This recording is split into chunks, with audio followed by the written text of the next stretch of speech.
Okay, exercise na class. Go to the stage na. Yung mag-ano. Dali. Ma'am, ako na lang po mag-lead ng exercise po. O, sige na. Dalian mo na. Okay po. Ipatugtog ko na ba yung girl in the Ay, sir, mirror? wag niyo na pong ipatugtog kasi may dala po akong radyo dito. Ako na lang po. Okay, sige. Sige po. Ready na po? Ready na. Nagbabago na si Rainy Sue. Ipapasa ko na siya para makagraduate siya. Hala, yan ba yung exercise? Mali yung napatugtog nyo. Kaninang estudyante ba yan? Hindi po ako yung advisor niyan. Di ba class, hindi natin kilala yan? Pababain niya Yes na. po, hindi po namin yan kilala.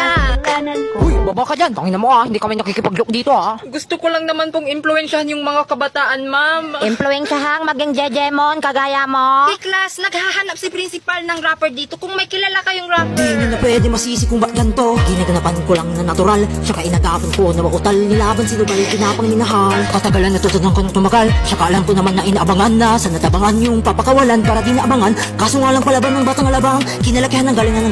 Kaya nakasanayan kung makabuo ng badiin. Ang hanap namin ay rapper, hindi monster. Nabingi ka na ata. Pinapahiya ako palagi ni ma'am. Okay, may magaling bang mag-Japanese dito? Hoy, sensei. Boku, hanasemasu yo.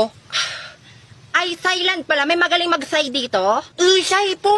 Piliin nyo na kasi, ma'am. Oo nga, ma'am. Putang ina. Korean pala. May magaling bang mag-Korean dito? Putam nida. Ako bang minumura mo rin iso? Tama ka na, Rainy Sorry Sue. nida. Maha-high blood na si ma'am. Tang ina. Hala, bumanat pa.